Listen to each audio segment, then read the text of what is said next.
கலந்து கொண்டு இங்கே வாழ்த்துறை வழங்கி சான்றிதழை வெற்றி பெற்றவர்களுக்கான சான்றிதழை வழங்கியிருக்கிற இன்றைய தமிழ்நாடு அரசினுடைய பள்ளிக்கல்வி அமைச்சர் மாண்புமிகு அன்பு சகோதரர் மகேஷ் பொய்யாமொழி அவர்கள் இந்த நிகழ்ச்சியில் கலந்து கொண்டு சிறப்பித்துக் கொண்டிருக்கிற தமிழ் வளர்ச்சி மற்றும் செய்தித்துறையுடைய செயலாளர் உள்ளிட்ட அனைத்து மேடையில் வீட்டிருக்கின்ற அனைவருக்கும் பள்ளிக்கல்வித்துறை சார்ந்த அலுவலர்களுக்கும் அத்தனை பேருக்கும் இந்த நேரத்தில் வணக்கத்தையும் அதே போல இந்த போட்டியில் கலந்து கொண்டு வெற்றி பெற்றிருக்கின்ற மாணவ செல்வங்களுக்கும் பெற்றோர்களுக்கும் ஆசிரியர் பெருமக்களுக்கும் ஊடகத்துறை சார்ந்த நண்பர்கள் அத்தனை பேருக்கும் என்னுடைய காலை வணக்கத்தையும் செய்தி துறையின் சார்பில் உங்கள் அனைவருக்கும் மீண்டும் ஒரு முறை வணக்கத்தை உரித்தாக்கிக் கொள்கிறேன்.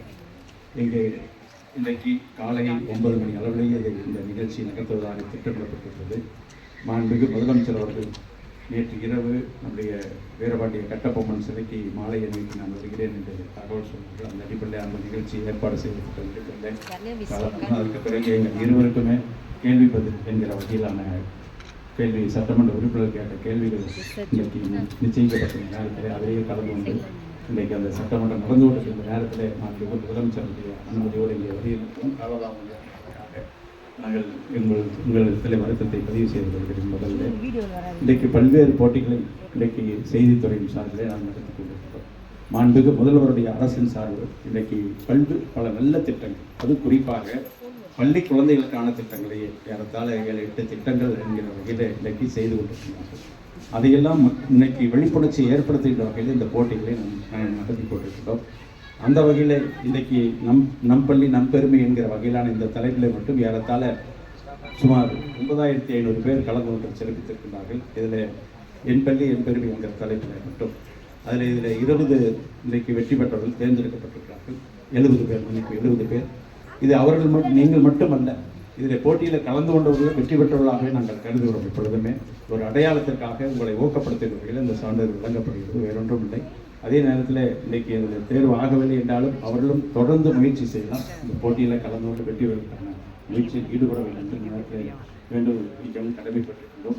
இது பல்வேறு திட்டங்களை நம்முடைய மாண்புமிகு முதலமைச்சர்களும் மாண்புமிகு துணை முதலமைச்சர்களும் மக்களுக்கு இன்றைக்கு எடுத்து செய்து கொண்டிருக்கின்ற சூழ்நிலையில் நம்முடைய பள்ளிக்கல்வியை பொறுத்தளவு இன்றைக்கு முதலமைச்சரின் காலை உணவு திட்டம் இன்றைக்கு மற்ற வெளிநாட்டு அரசெல்லாம் இன்றைக்கு பின்பற்றக்கூடிய வகையிலான அந்த காலை சுற்றுலா திட்டம், அதே போல எண்ணும் எழுத்தும் திட்டம், மாதிரி பள்ளி திட்டம், அன்புக்கரங்கள், புதுமைப்பெண் திட்டம், தமிழ் புலவர் திட்டம், நான் முதல்வன் திட்டம் என்கிற வகையில் இன்றைக்கு பள்ளிக்கல்வி அதே போல உயர்கல்வியும் இணைந்து இன்றைக்கு இதை செயல்படுத்திக் கொண்டிருக்கிறார்கள். இன்றைக்கு பள்ளிக்கல்வி அமைச்சராக என்னுடைய மாண்புமிகு அன்பு சகோதரர் அன்பில் மகேஷ் அவர்கள் இன்றைக்கு பொறுப்பேற்று இன்றைக்கு சிறப்பாக இந்த பள்ளிக்கல்வி மற்ற மாநிலங்கள் மட்டுமல்ல மற்ற நாட்டில் இருக்கக்கூடியவர்களும் இன்றைக்கு திரும்பி பார்க்கக்கூடிய வகையில் இந்த துறை சிறப்பாக செயல்பட்டு வருகிறது. எனவே அவருக்கு என்னுடைய வாழ்த்துக்களை இந்த நேரத்தில் தெரிவித்துள்ளது. அதே நேரத்தில் மாணவ செல்வங்கள் எதிர்காலத்தில் நம்முடைய திறமையை வளர்த்துக் கொள்வதற்கு இது போன்ற போட்டிகளில் வெற்றி பெறுகிறோமோ இல்லையோ என்ற முயற்சியை நீங்கள் செய்து வெற்றி பெறுவதற்கான பங்கை இன்றைக்கு உங்களுடைய உழைப்பை அதில் செலுத்த வேண்டும், முயற்சியை செலுத்த வேண்டும் என்ற நேரத்தில் கேட்டு உங்கள் அனைவருக்கும் என்னுடைய நெஞ்சம் நிறைந்த வாழ்த்துக்களை செய்தித்துறையின் சார்பில் இன்றைக்கு தெரிவிப்பதோடு எங்களுடைய அழைப்பை ஏற்று இங்கே வருகிறது இங்கே சிறப்பித்திருக்கிற நம்முடைய பள்ளிக்கல்வி அமைச்சருக்கு துறையின் சார்பில் பொன்னாடை அறிவித்து அவருக்கு நினைவு பரிசு வழங்குகிறோம். நன்றி.